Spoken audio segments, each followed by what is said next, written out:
नमस्कार, सत श्री अकाल, आदाब, हेलो, अस्सलाम वालेकुम। मैं नाज़ी पठान, जनता वाणी न्यूज़ में आपका स्वागत है। दोस्तों, मैं आपके सामने एक बड़ा ही इंटरेस्टिंग एक मुद्दा लेकर आया हूँ। हमारे साथ श्री नितिन उपाध्याय जी मौजूद हैं और ये जो आप देख सकते हैं मेरे हाथ में है, श्री रामचरित मानस को राष्ट्रीय ग्रंथ घोषित करने के लिए मांग उठाई जा रही है। सवाल सबसे बड़ा ये है कि जब इलेक्शन आते हैं देश में, तभी ये हिंदू मुस्लिम की राजनीति शुरू होती है। और यही ग्रंथ क्यों, हम सीधे बात करेंगे जिनके द्वारा इस मुद्दे को उठाया जा रहा है, जिनके द्वारा मांग करी जाए, सीधे हम बात करेंगे। नितिन जी, हमारी न्यूज में आपका स्वागत है। जय श्री राम, जय हिंदू राष्ट्र। नितिन जी, ऐसा क्यों, जब चुनाव आता है तभी इस तरीके के मुद्दे उठाए जाते हैं? ये देखिए, आपको लग रहा है कि चुनाव आया है इसके लिए मुद्दा उठाया गया है। ये मुद्दा चुनाव से 6 7 महीने पहले हमने उठाया था। और चुनाव तो अभी करेंटली डिक्लेयर हुए हैं, उसके 6 8 महीने पहले से चल रहा है। और रामचरितमानस हमारा परम पुनीत ग्रंथ है। लोक मंगलकारी भगवान प्रभु राम के चरित्र के ऊपर लिखा हुआ ये ग्रंथ है। आज हमारा भगवान राम का मंदिर दिव्य और भव्य बन गया है। तो हमारा जो देश में 120 करोड़ हिंदू रहते हैं, उनकी ये मांग है कि प्रभु राम के चरित्र के ऊपर लिखा गया ये परम पुनीत लोक मंगलकारी ग्रंथ को राष्ट्रीय ग्रंथ का दर्जा दिया जाए। इससे चुनाव का कोई लेना देना नहीं है। चुनाव एक अलग विषय है और ये हमारी भावनाओं का विषय है, हमारे धर्म का विषय है। और ये धार्मिक मुद्दा है, कोई राजनीतिक नहीं है। कहा ऐसा जाता है कि हिंदुओं को खतरा है, हिंदुत्व को खतरा है। तो इलेक्शन आते ही हिंदुत्व को खतरा होता है। कई सालों से जो है मुस्लिम बादशाहों ने राज करा, उस वक्त तक कोई धर्म परिवर्तन नहीं हुआ, उस तरीके से तो कुछ ऐसी बात नहीं हुई। तो चुनाव आते ही क्यों हिंदुओं को खतरा होना शुरू होता है? देखिए, देश में ये आप कह रहे हैं कि हिंदुओं को खतरा है। हम 120 करोड़ हैं, हमको किसी से खतरा नहीं है, ना हमको किसी से डर है। और रह गई बात जो आप बोल रहे हैं कि देश में मुसलमान बादशाहों ने शासन किया। हमारे देश भारत भारत में हिमालय ही से सिंधु, हिंदू का मतलब आपको बता दूं कि ही माने हिमालय से सिंधु तक रहने वाला हर व्यक्ति हिंदू है। इस देश में कभी मुसलमान थे ही नहीं। भारत में रहने वाला प्रत्येक इंसान हिंदू ही था। ये जो आपके बादशाह आए, मुगल आए, इन्होंने धर्म परिवर्तन कराया और भारत के हिंदुओं को मुसलमान बनाया है। आज से 4 पीढ़ी पहले अगर देखा जाए, आप भी पठान हैं, आपके 4 से 5 पीढ़ी पहले का अगर अपना आप देखेंगे तो आप भी कहीं ना कहीं हिंदू ही मिलेंगे। तो देश में मुसलमान थे ही नहीं पहले कभी। और मुगलों ने जबरदस्ती आकर उनसे जबरदस्ती शासन करा के और उनको दबाव दे के, लालच दे के हमारे देश के हिंदुओं को मुसलमान बनाया है। तो इस देश में मुसलमान था ही नहीं कभी। मुसलमान तो अरब में था, यहाँ इंडिया में था ही नहीं। और दूसरी चीज है कि हिंदुओं को कोई खतरा नहीं है। ये सब हवा हवाई की बातें हैं जो कुछ नेता बोलते हैं। जैसे आपके AIM के ओवैसी बोलता है कभी। एक काफी दिन पहले बोले थे कि 15 मिनट दो, हम बताएंगे, पुलिस हटा लो, हम बताएंगे। तो हम 120 करोड़ हैं, हमको किसी से खतरा नहीं, ना हम किसी से डरते हैं। हम संविधान का सम्मान करते हैं, हमारे धर्म में लिखा है, हम अहिंसावादी हैं। इसीलिए लोग बोलते हैं डरते हैं, डरते नहीं है। हमारे ग्रंथों में लिखा है कि एक हाथ में शास्त्र और जरूरत पड़े तो हम शस्त्र भी उठाते हैं। हम परशुराम भी हैं और हम राम भी हैं। हम वन में पैदल भी चलते हैं। भगवान राम जिनके ऊपर ये ग्रंथ लिखा है, जिसको हम राष्ट्रीय ग्रंथ बनाने का एक मुद्दा उठा रहे हैं, वो बताता है कि जीवन कैसा होना चाहिए। एक राजकुमार जिसको ये रहता है कि सवेरे अयोध्या का राजा बनाया जाएगा, चक्रवर्ती सम्राट बनेंगे, लेकिन सुबह होते ही उनको सीधे फरमान जारी होता है कि आपको वन में भेजा जा रहा है। और बिना किसी आज के युग के लड़के को अगर आपको बता दिया जाए कल आपको विधायकी का टिकट मिलेगा, और सवेरे होते ही विधायकी का टिकट कट जाए तो आप तांडव मचा दोगे, अपक्ष में खड़े हो जाओगे, विरोध करना शुरू करोगे। लेकिन भगवान राम हमें सिखाते हैं कि माँ बाप के आदेश का पालन किस प्रकार करना चाहिए, किस प्रकार एक मर्यादित जीवन जीना चाहिए। इसलिए हम लोग रामचरितमानस को राष्ट्रीय ग्रंथ का मुद्दा उठा रहे हैं। दूसरी चीज हिंदुओं की है, तो हमारा देश आज विश्व गुरु जो है, ये हमारे सनातन धर्म के कारण जाना जाता है, हमारे भगवे के कारण जाना जाता है। आप विदेशों में बहुत सारे, आपको मैं देश बता दूं, आप मलेशिया चले जाइए। मलेशिया में आगे की 2 सीटें खाली रहती हैं हमारे देश के साधु संतों के लिए। हमारे यहाँ के हिंदुओं के लिए। भारत तो धर्मनिरपेक्ष देश है, सभी धर्म को मान्यता दी जाती है, सभी धर्मों का आदर किया जाता है, सम्मान किया जाता है, मगर एक ही धर्म को क्यों टारगेट करा जाता है, क्या कहेंगे इस पे? देखिए, हम कब कह रहे हैं कि हम किसी भी धर्म का अनादर करते हैं? हम सभी धर्मों का सम्मान करते हैं। हमारे देश में जितने भी लोग रहते हैं, हम उनका सम्मान करते हैं। लेकिन सबसे बड़ी बात है कि धर्मनिरपेक्ष शब्द आया कहाँ से? इस देश के संविधान को बाबा साहब भीमराव अंबेडकर ने लिखा है, और बाबा साहब भीमराव के अंबेडकर जी के लिखे संविधान में कहीं पर भी धर्मनिरपेक्ष शब्द का उल्लेख नहीं है। पत्रकार महोदय, सन 1971 के आसपास देश की प्रधानमंत्री माननीय इंदिरा गांधी जी ने रातों रात संविधान की प्रस्तावना में संशोधन करके धर्मनिरपेक्ष शब्द को जोड़ा है। तो हम यही चाहते हैं कि हमारा देश धर्मनिरपेक्ष का मतलब क्या है कि मैं किसी धर्म को नहीं मानता। धर्मनिरपेक्ष का तो मतलब यही है ना कि हम नहीं मानते किसी धर्म को। अरे हम कैसे नहीं मानते? देश में रहने वाला जो हिंदू है वो अपने धर्म को मानता है, मुसलमान है वो अपने धर्म को मानता है। नितिन जी, कई ऐसे जो मुगल हुए हैं, हिंदू मुगल हुए, हिंदू बादशाह हुए, जिनके सेनापति मुस्लिम थे, तब तो उस वक्त ना ही उनकी सल्तनत को खतरा था और ना ही उनको हिंदुत्व को खतरा था। उस वक्त तो इसी मानसिकता नहीं थी, फिर इस तरीके का जहर क्यों घोला जा रहा है? देखिए, सेनापति हिंदू थे, सेनापति मुस्लिम थे। आज हम कहाँ बोल रहे हैं कि हम इस देश से भाई मेरा धर्म है और मेरे धर्म का ये परम पुनीत ग्रंथ है। ये देश राम का है, ये राष्ट्र राम का है। तो भगवान राम के ग्रंथ को हम राष्ट्रीय के उस पे लिखे हुए चरित्र के ग्रंथ को हम राष्ट्रीय ग्रंथ घोषित कराना चाहते हैं। आज भी क्या मुसलमान देश में सैनिक नहीं है क्या? क्या मुसलमान पुलिस में नहीं है क्या? क्या मुसलमान बॉर्डर पे नहीं है? हम ये थोड़ी बोल रहे हैं कि ये ग्रंथ घोषित हो जाएगा तो हम इनको देश से भगा देंगे, या इनको इनकी इबादत नहीं करने देंगे, या इनको नमाज नहीं पढ़ने देंगे। हम ये थोड़ी मना कर रहे हैं। आप अपना काम करिए, आप अपने धर्म का पालन करिए, आप अपने धर्म के प्रति सजग रहिए। हिंदुओं का भी काम है कि वो अपने धर्म के प्रति उनका सम्मान करें। और हमारे धर्म का, आज देखिए, भगवान राम का ये देश है, अयोध्या में ही वो पैदा हुए, लेकिन आप देखो भगवान राम तब भी मर्यादित थे, आज भी मर्यादित हैं। हमने माननीय सुप्रीम कोर्ट के आदेश के बाद ही वहां मंदिर निर्माण का कार्य किया, और आज प्रभु राम की वहां पर ऐसा कहा गया था आस्था के नाम पे जो है दिया जा रहा है, मगर उस वक्त वहां पर मंदिर थी, वहां पर इस तरीके का कोई एविडेंस, कोई प्रूफ नहीं मिला। कोर्ट नहीं बोला है, सुप्रीम कोर्ट ने कहा है, उसके बाद भी मतलब इस तरीके से अगर एक धर्म को टारगेट करा जाता है। या दूसरी बात, ये सबसे बड़ा मुद्दा, ये अगर धर्म की राजनीति ना हो तो देश हमारा और ज्यादा उन्नति और ज्यादा ऊपर जा सकता है। देखिए, धर्म की राजनीति कोई नहीं कर रहा। आज 70 सालों से कांग्रेस का शासन था, उसके पहले अंग्रेज थे, उसके पहले मुगल थे, बराबर है। मुगलों ने जब देश में हमारे आक्रमण किया तो सबसे पहले उन्होंने टारगेट किया हमारे धर्म को, हमारे धर्म ग्रंथों को कैसे नष्ट किया जाए।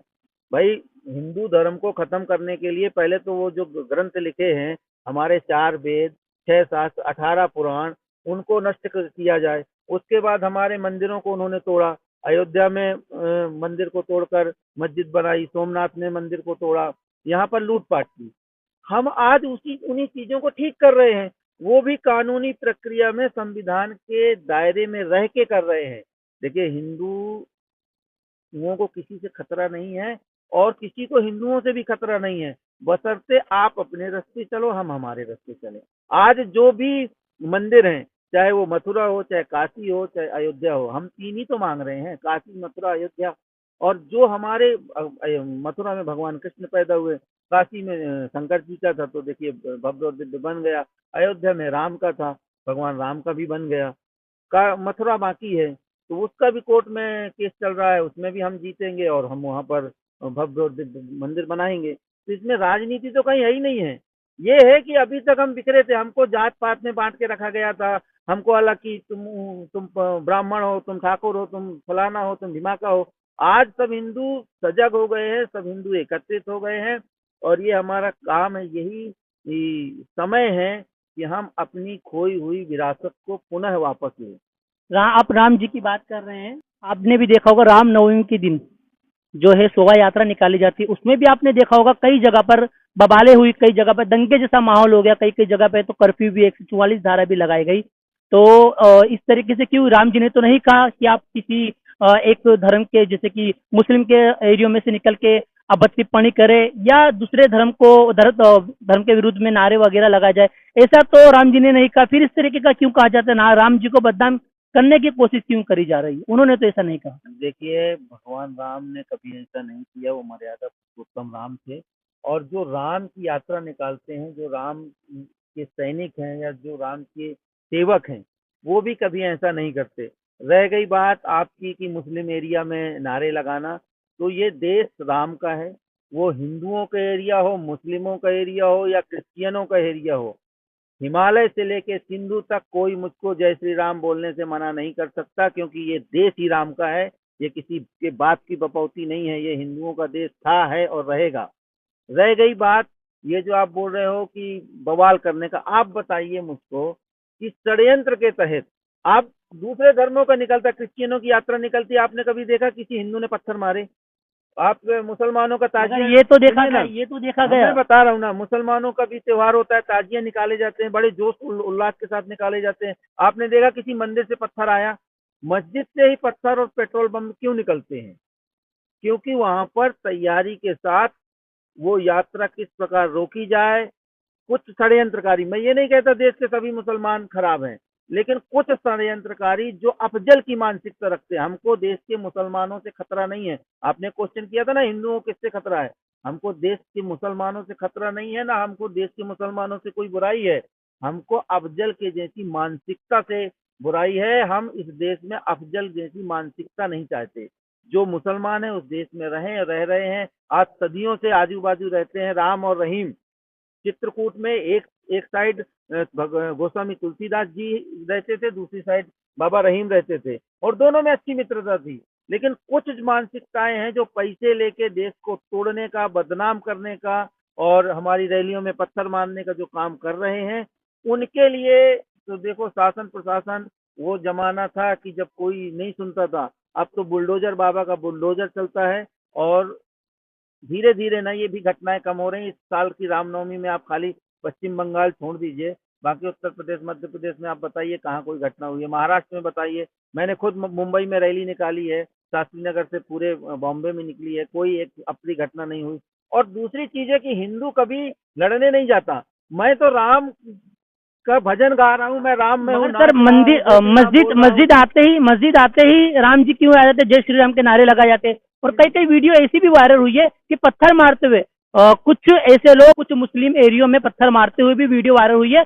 उस पर पुलिस ने भी कहा हाँ, जो है शुरुआत यहाँ से भी हुई थी। उस पर क्या कहेंगे आप? आपको मैंने एक चीज बताया कि हमारे धर्म ग्रंथों में लिखा है कि शास्त्र एक हाथ में शास्त्र। हमारे जितने देवी देवता है ना, आप देखिए, शंकर जी हैं वो त्रिशूल लेके चलते हैं, दुर्गा जी हैं वो भी त्रिशूल खप्पर लेके चलती हैं, हमारे भगवान राम हैं उनके धनुष बाण रहता है। हम लोग पहले शास्त्र से काम करते हैं। अगर आप हमारे ऊपर अटैक करोगे तो ऐसा नहीं है कि हमारे पास शस्त्र भी नहीं है। और अपनी सुरक्षा के लिए, अपनी जान की सुरक्षा के लिए तो सरकार भी लाइसेंस देती है। सरकार देती है, काय के लिए देती है लाइसेंस? पिस्टल का देती है, बंदूक का देती है, क्यों? अपनी जान माल की सुरक्षा के लिए। आज मैं रैली निकाल के, आज मैं यहाँ बैठा हूँ आपके पास, और कोई आकर मेरे ऊपर आक्रमण करे या मेरी गाड़ी में पत्थर मारेगा, तो मैं उसके लिए अगरबत्ती तो नहीं लगाऊंगा। वो जमाना नहीं है कि तुम एक गाल पे थप्पड़ मारोगे तो मैं दूसरा गाल आगे कर दूंगा। तुम एक गाल पे थप्पड़ मारोगे, मैं तुम्हारा हाथ तोड़ के तुम्हारी जेब में रख दूंगा। ये वो जमाना है।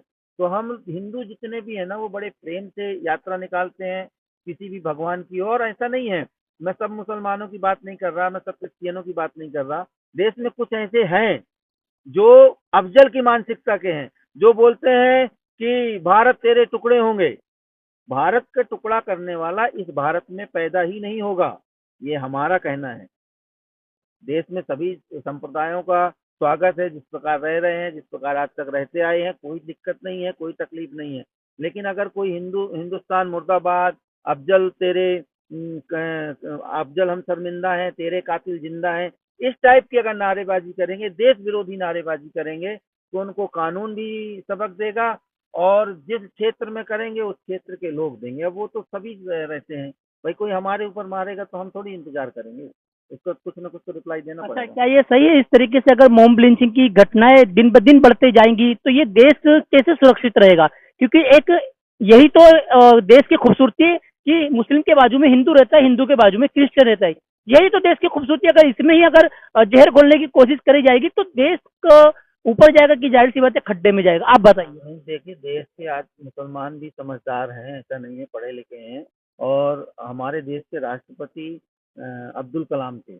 ऐसा नहीं है कि इस देश में मुसलमानों का स्थान नहीं है, कोई जबरदस्ती की जा रही है। बहुत सारे मुसलमान थे जिन्होंने देश को आज़ाद कराने में अपनी शहादत दी है। हम उनको नमन करते हैं, हम अब्दुल कलाम जी को नमन करते हैं। लेकिन जो अफजल की मानसिकता है ना, उसको हम पैदा नहीं होने देंगे इस देश में। और रह गई बात की जो रहते थे आज भी देखिए रहते हैं। और ऐसा नहीं है, धीरे-धीरे लोग समझदार हो रहे हैं और समझ रहे हैं। कुछ राजनेता हैं जो अपनी राजनीतिक रोटियाँ सेकने के लिए हिंदू-मुस्लिम कराते हैं। मुसलमानों को भी मेरा यही संदेश है कि आप अपने धर्म का पालन करिए, अपने धर्म को अच्छे से निभाइए, हिंदुओं को हिंदुओं का काम करने दीजिए। किसी के कहने पे आके कुछ लोग हैं जो उन राजनेताओं के कहने पे आके आप ये पत्थरबाजी की जो घटनाएं करते हैं उससे आपका धर्म बदनाम होता है, आपका पूरे विश्व में नाम खराब हो रहा है। आपके कुरान ये नहीं सिखाती कि किसी दूसरे मजहब वालों के ऊपर पत्थर मारो। यहाँ तक कि कुरान में तो ये तक लिखा है कि जिस जगह पर विवाद हो वहाँ नमाज नहीं पढ़ना चाहिए। आप आप पूछ लीजिएगा, अगर आपने पढ़ी है तो आप देख लेना।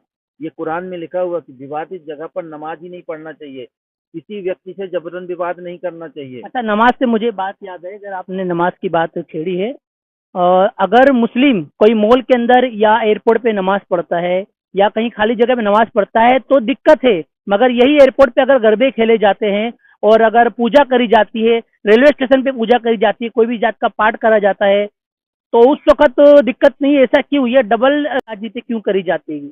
देखिए, अगर कानून है तो फिर सबके लिए या फिर सबको मना कर दीजिए। बिल्कुल हमारी यही मांग है, एक देश एक कानून। जो हिंदुओं के लिए है या जो मुसलमानों के लिए है वही हिंदुओं के लिए भी होना चाहिए।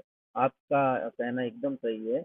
मॉल के अंदर नमाज पढ़ने की जगह नहीं है और पढ़ना भी नहीं चाहिए। नमाज पढ़ने के लिए मस्जिद बनी हुई है, तो आप थोड़ा सा कष्ट करके अपनी मस्जिद तक चले जाइए।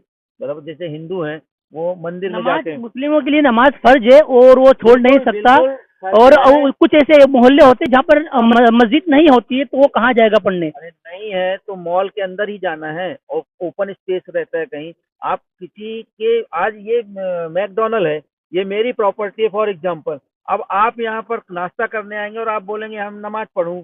मैं कल मैं जाऊंगा वहां और मैं नाश्ता करने जाऊंगा, मैं बोलूंगा नहीं मुझको हनुमान चालीसा का पाठ करना है, यहाँ सुंदरकांड का पाठ करना है। तो वो हनुमान चालीसा सुंदरकांड या नमाज पढ़ने की जगह नहीं है वो। एयरपोर्ट भी तो गरबा खेलने की जगह नहीं, तो नहीं वहाँ तो पर गरबा। कहाँ कहाँ एयरपोर्ट पे होता है गरबा? अहमदाबाद के अंदर एयरपोर्ट पे गरबा हुआ था। नहीं, नहीं, एयरपोर्ट पे गरबा नहीं हुआ था। आप देखिए एयरपोर्ट का जो स्पेस है उसको भाड़े पे लेके किया होगा गरबा। आप उसको एक्वायर करिए ना, पैसे देके उसको लीजिए रेंट पे और आप नमाज पढ़िए। एक देखिए, एक हर चीज का एक हर सभी धर्मों का एक सिस्टम है। आप ऐसा नहीं है कि आप कुछ भी करेंगे। आपने जैसे बोला कि ये अभी इसके पहले पूछा था ना कि क्या इस तरह मॉब लिंचिंग की घटनाएं होंगी तो क्या करेंगी। देखो क्या है ना कि वो ज़माना चला गया जब राजनेताओं के दबाव में यहाँ की देश की पुलिस प्रशासन काम करती थी। आज युग अलग है। 2024 का भारत है, ये डिजिटल इंडिया है। यहाँ पर अगर कोई कुछ भी अपराध करता है ना, यहाँ बड़े बड़े अपराधी अतीक अहमद, मुख्तार अंसारी जैसे लोग आज जान की भीख मांगते मांगते भगवान को प्यारे हो गए। बराबर है। तो बड़े बड़े गुंडा माफियाओं को इस प्रशासन ने, इस पुलिस ने खत्म करके मिट्टी में मिला दिया। आप जिस बम्बई में हैं, एक समय यहाँ दाऊद का राज चलता था, नाम था। आज बताइए कहाँ है? सब लोग आराम से हैं क्योंकि देश का प्रशासन, देश की पुलिस एकदम सजग है, स्ट्रिक्ट है।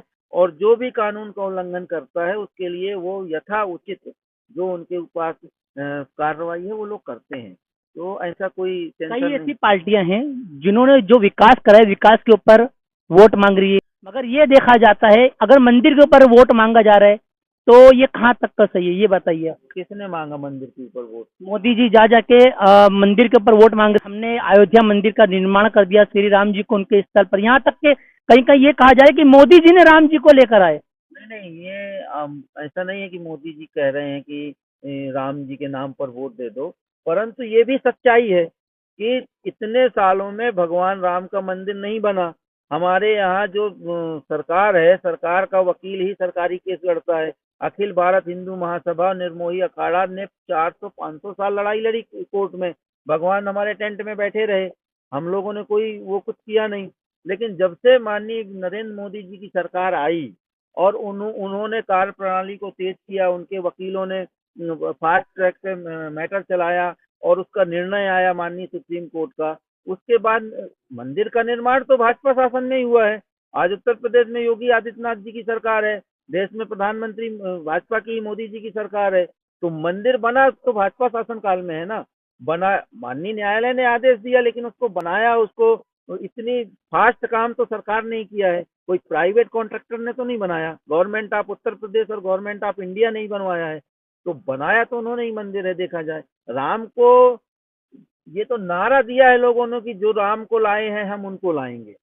तो भगवान राम को आज टेंट से उन्होंने दिव्य और भव्य मंदिर में बैठाया, तो हम तो देखिए उनका स्वागत करेंगे और ये काम तो उन्होंने अच्छा किया है। लेकिन आपको एक चीज और बता दें कि मंदिर के साथ में उन्होंने उसी अयोध्या में मस्जिद भी एक बना रहे हैं, जो विश्व की सबसे बड़ी मस्जिद होगी। आप जो बोल रहे हैं ना हिंदू मुसलमान कर रही है सरकार, तो अगर उनको सिर्फ मंदिर ही बनाना होता ना तो फिर वो मस्जिद क्यों बनाते। और विश्व की सबसे बड़ी मस्जिद होगी। और दुबई के जो आपके वहाँ के मौलाना है ना, जो वहाँ नमाज पढ़ते हैं मक्का में, वो आके उसका उद्घाटन कर रहे हैं। 7 एकड़ या 8 एकड़ में वो मस्जिद बन रही है, अयोध्या में ही बन रही है, थोड़ा दूर, मंदिर परिसर से काफी दूर है।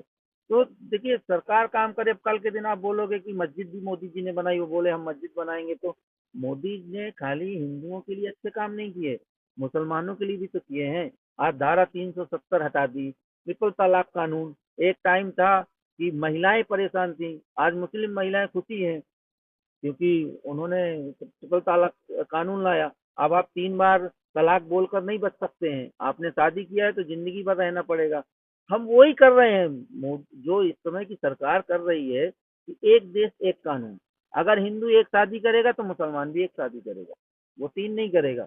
क्योंकि इस्लाम इस्लाम में तो चार चार नहीं नहीं, शादी कर सकते हैं। इस्लाम में 4 शादी 10 शादी लिखा है, लेकिन आप क्या चाहते हैं, महिलाओं का शोषण करना चाहते हैं।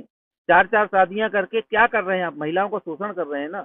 एक महिला के साथ शादी करके उसके साथ जीवन बिताइए, उसका अलग ही आनंद है। हमारे हिंदू धर्म में एक ही शादी वैलिड है और एक ही करते हैं। सरकार का नियम है, जिसके 2 बच्चे हैं उसको सरकारी योजना इसमें का। भी इसमें भी कुछ जो आप कह रहे हैं कि चार शादी करके शोषण होगा, इसमें भी एक बात रखी गई है कि अगर एक शादी करते हैं, समझिए अगर उस लड़की से संतान या उससे बच्चे नहीं हो रहे, तो हिंदू धर्म के जो लोग हैं उनके पास कोई ऑप्शन नहीं रहता है उनकी पीढ़ी को, उनकी जनरेशन को आगे बढ़ाने की। मगर इस्लाम धर्म ने ये कहा है, अगर कोई ऐसी महिला हो जो कि डिवोर्स हुएली हो, तलाकशुदा हो, या ऐसी कई महिलाएं जिनकी उम्र ज्यादा होने के कारण उनकी शादी नहीं हो पाती है, तो इस्लाम ने कहा है ऐसी औरतों को तलाश करके उनका घर बसाइए, ताकि उनसे आप औलाद मिले और उनको भी एक जीने का लक्ष्य मिले। ऐसा नहीं कि शोषण के लिए मुस्लिम जो है शादी करता है, ये गलत बात है।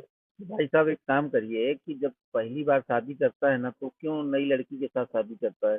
जिसको यही है कि जो तलाकशुदा है, जो परेशान है, उसके साथ घर बसाना है, तो पहले ही उसी के साथ बसा लो ना।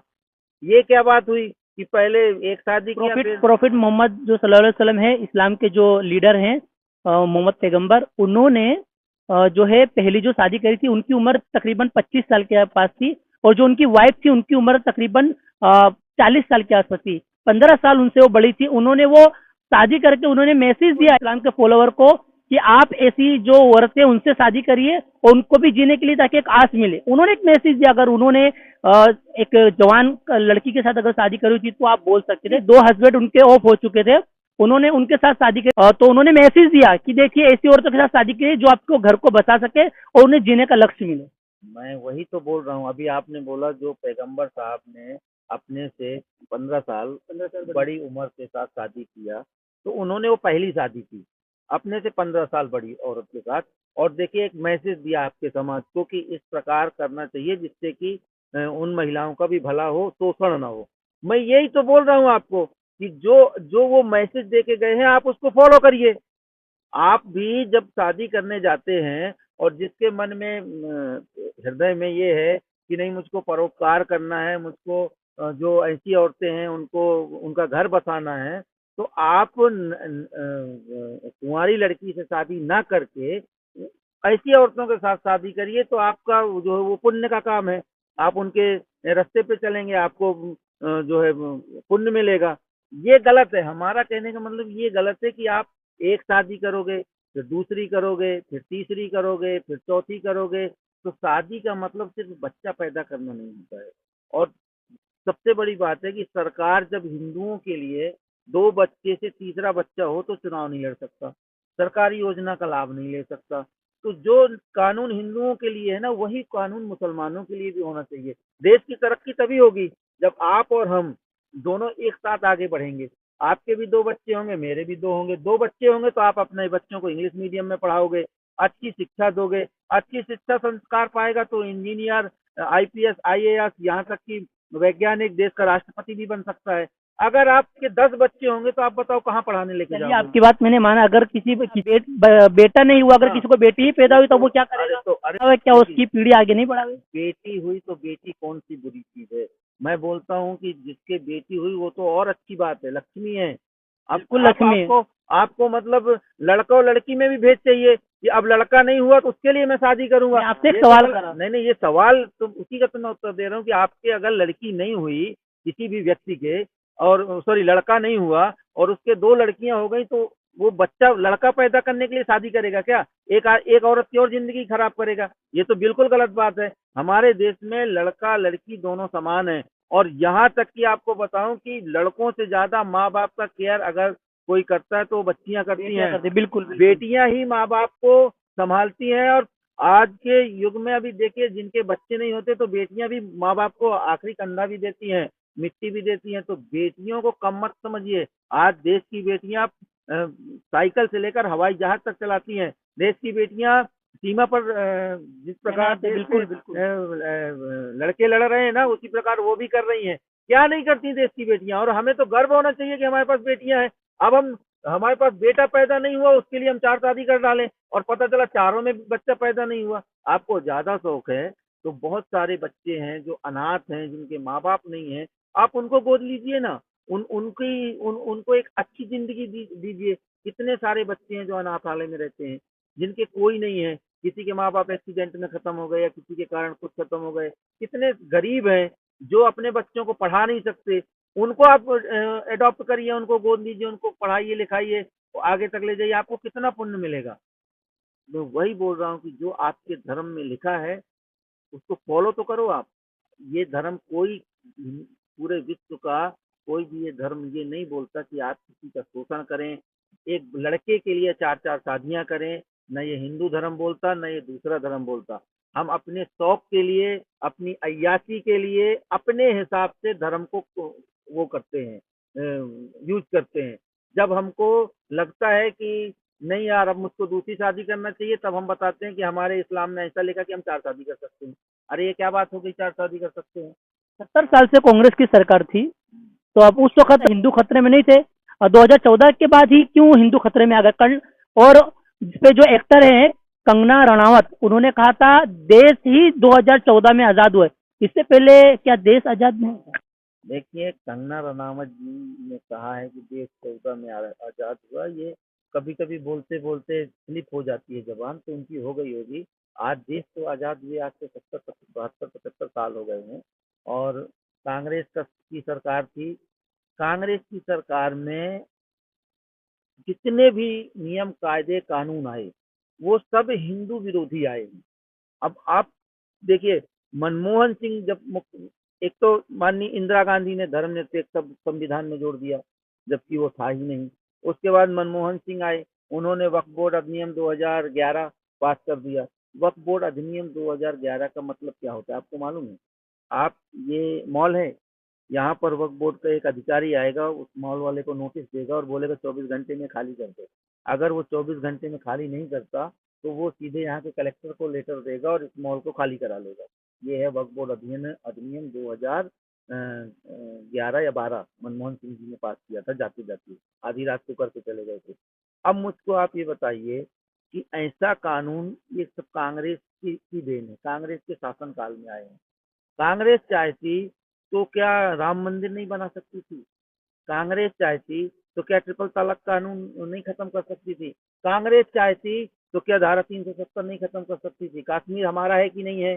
भारत का अंग है कि नहीं है? बिल्कुल है, तो 100%। भारत का होते हुए एक देश दो विधान, वहां का अलग कानून चलेगा, यहाँ का अलग कानून चलेगा। जवाहरलाल नेहरू जी ने अपनी स्वेच्छा से अपने सिद्धांतों पे उसको अलग कर दिया। हम हमारे कश्मीर को अलग किया हमसे, जो कि देश का हमारा वो मुकुट है। तो कांग्रेस ने ये सब काम किए हैं, इसीलिए तो देश की जनता ने कांग्रेस को आज खत्म कर दिया। आप बताइए कांग्रेस पार्टी कहाँ है? ढूंढने में नहीं मिलती है। मिली भी है तो कोई नेता चुनाव लड़ने को तैयार। आज भी देखिए 2014 चल रहा है, आज अमेठी कांग्रेस का गढ़ है, वहां से प्रत्याशी बता दो आप कांग्रेस का कौन है? 2024 सॉरी 24। प्रत्याशी कौन है कांग्रेस का?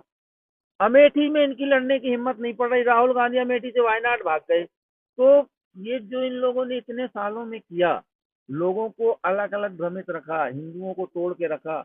अब हिंदू 2014 से इकट्ठे हो गए हैं। उनको ये समझ में आ गया है कि हमको किसको वोट करना है, किसको नहीं करना है, किसकी सरकार लाना है, कौन हमारा हितैषी है और कौन हमारा विरोधी है, और कौन हमारे धर्म के लिए सही काम करेगा। तो 2014 से 2024 में बहुत सारे बदलाव आए हैं और हिंदू एकत्रित होते जा रहे हैं। और आगे भी देखिएगा आप 2029-30 तक अभी भी बहुत सारे काम बाकी है। अभी तो हमारी मथुरा बाकी है। मथुरा में भव्य और दिव्य भगवान कृष्ण का मंदिर बनाएंगे, और जो हमारी रामचरित मानस है उसको भी राष्ट्रीय ग्रंथ घोषित ये कराएंगे। कहा गया है, आपने भी शिवलिंग जो बताया जा रहा है, मीडिया के मुताबिक भी और जो टेक्नीशियन है उनके मुताबिक भी ये कहा गया है कि वो एक फुहारा है ओल्ड जमाने का, मगर उसको अगर शिवलिंग बताया जा रहा मथुरा है तो नहीं, वो फिर काशी में है और वो शिवलिंग ही है। देखिए हमारे धर्म में ना नंदी होते हैं। नंदी का जिधर मुंह होता है वो सामने शंकर जी बैठते हैं। नंदी के पीछे शंकर जी नहीं रहते, बाजू में नहीं रहते, लेफ्ट राइट कहीं नहीं रहते, नंदी के सामने बैठते हैं। और आज नंदी महाराज इतने वर्षों से बैठे हैं, बाउंड्री मार के शंकर जी अंदर हैं। और इसको तो पुरातत्व वाले भाई जांच कर रही है ना, एजेंसी, और जांच में भी वहाँ हिंदू चित्र पाए गए हैं। काशी, अयोध्या, मथुरा, सोमनाथ, देश के 3300 मंदिरों पर मुगलों ने आक्रमण किया, उन मंदिरों को लूटा। लूटने के बाद वहां पर गुंबज बनाई। हम देखिए किसी दूसरे धर्म वाले की प्रॉपर्टी ना मांग रहे हैं, ना उस पर कोई अतिक्रमण कर रहे हैं, ना हमारी कोई नाजायज मांग है। आज हर व्यक्ति को पता है कि भगवान कृष्ण का जन्म मथुरा के कारागार में हुआ था। भोलेनाथ काशी विश्वनाथ में रहते हैं, भगवान राम अयोध्या में रहते हैं। हमने तो सिर्फ 3 ही मांगे हैं। अभी 3300 मांगने चले जाएंगे तो आधा भारत हम और उथल पुथल हो जाएगी। ये जो विरोधी हैं, वामपंथी हैं, ये और पगला जाएंगे। हम तो सिर्फ 3 ही मांग रहे हैं। जैसे पांडवों ने महाभारत में कौरवों से 5 गांव मांगे थे कि हमको 5 गांव ही दे दो। अब जब 5 भी नहीं दिए तो बोले 5 ग्राम जगह ही दे दो, वो भी नहीं दी, तब युद्ध हुआ और फिर उन्होंने पूरा कब्जा कर लिया। तो हम ये कह रहे हैं कि हमको मजबूर न किया जाए कि हम 3300 पे दिमाग लगाएं। हमारे जो 3 पवित्र स्थान हैं, 4, उनको हमको करने दिया जाए। और एक्चुअली में मैं तो मुस्लिम समाज से बोलता हूँ कि इन नेताओं के चक्कर में ये आपको ना खाने को देंगे ना कुछ करेंगे, सिर्फ आपका इस्तेमाल कर रहे हैं। और आप तो सहमति के साथ कोर्ट में आइए और स्वागत करिए कि मिलो ठीक है, यहाँ पर शिवलिंग है और ये भगवान शिव की जगह है, और विवादित जगह पे आप नमाज पढ़ना कबूल नहीं है, ये कुरान में लिखा है। तो आप सरकार से मांग करो ना कि ठीक है हम ये जगह छोड़ रहे हैं, इसके बदले में हमको 4 गुना दूसरी जगह बना के दो। तो वहां पर नई मस्जिद बनेगी, वहां नमाज पढ़ो। भाई आपकी नमाज कबूल भी तो होना चाहिए। कहा गया ये साबित नहीं हुआ है कि वहां पर राम मंदिर थी, आस्था के नाम पर दिया जा रहा है, फैसला जो है आस्था के नाम पे करा जा रहा है। नहीं नहीं, देखिए राम मंदिर था तो वही बात करने लगे आप। लोअर कोर्ट से लेके सुप्रीम कोर्ट तक एक एक प्रमाण दिए गए हैं कि भगवान राम अयोध्या में ही पैदा हुए थे। भगवान राम पाकिस्तान में नहीं पैदा हुए, ना वो अफगानिस्तान में पैदा होने गए, क्योंकि ये देश ही राम का है। वो यहीं पैदा हुए, अयोध्या में ही हुए हैं। और उसके पूरे प्रमाणों के बाद ही माननीय सुप्रीम कोर्ट ने ये निर्णय दिया है राम मंदिर बनाने का। इसी प्रकार काशी विश्वनाथ में भी शंकर जी का स्थान है, ये पुराणों में लिखा हुआ है हमारे। इसी प्रकार मथुरा में भी भगवान कृष्ण का स्थान है, ये भी हमारे पुराणों में लिखा है। तो जो हमारे 3 मुख्य जगह हैं, मथुरा, काशी, अयोध्या, वो हमको मुसलमानों को स्वेच्छा से दे देना चाहिए, ताकि हमारे भाईचारा बने। हम बोलते हैं ना भाईचारा भाईचारा, तो भाईचारा इसमें नहीं बोलते कि मैं भाई, तुम भाई और मैं चारा। भाईचारे का मतलब ये होता है कि आप एक कदम आगे तो आओ, तब तो हम गले मिलेंगे। आप अपना ही अपना बता रहे हो। अरे मुझको ये बता दीजिए, जब विवादित जगह पर नमाज ही कबूल नहीं है, तो आप वहाँ क्यों झगड़ा करने जा रहे हो? वहाँ जब आप तो पैगंबर मोहम्मद को मानते हैं, आप कुरान को मानते हैं, और जो आपकी पूजा ही नहीं कबूल होना है, तो वहाँ क्या मतलब है लड़ाई करके? क्या आप छोड़ नहीं सकते हो? एक भाईचारे के लिए एक आपस में आके विश्व में नाम होगा देश के मुसलमानों का कि देखिए उन्होंने अपने हिंदू भाइयों के लिए वहाँ विवाद न करके, कोर्ट में न जाके वो जगह छोड़ दी, और देश की सरकार उनको दूसरी जगह शिफ्ट करेगी। ये चलता है, जब दो भाइयों की कोई प्रॉपर्टी होती है, तो एक भाई अगर घर छोड़ देता है और दूसरी जगह रहने लगता है, तो उसमें कोई छोटा या बड़ा नहीं हो जाता। लेकिन कुछ नेताओं के चक्कर में, कुछ राजनेताओं के ये जो दिमाग में भरते हैं, ओवैसी जैसे, उनके चक्कर में गुमराह होकर मुसलमान देश का गुमराह हो रहा है। तो मैं उनसे यही कहूंगा कि आप आगे आओ, हम साथ में पहले भी थे, राम रहीम की जोड़ी पहले भी थी और राम रहीम की आज भी हो सकती है, बशर्ते 2 कदम तुम चलो, 2 कदम हम चलें। जी। जी, देखिए क्या पूरा मामला था, हमने हमारे न्यूज़ के माध्यम से आप जनता तक रखा। मैं नाज़ी पठान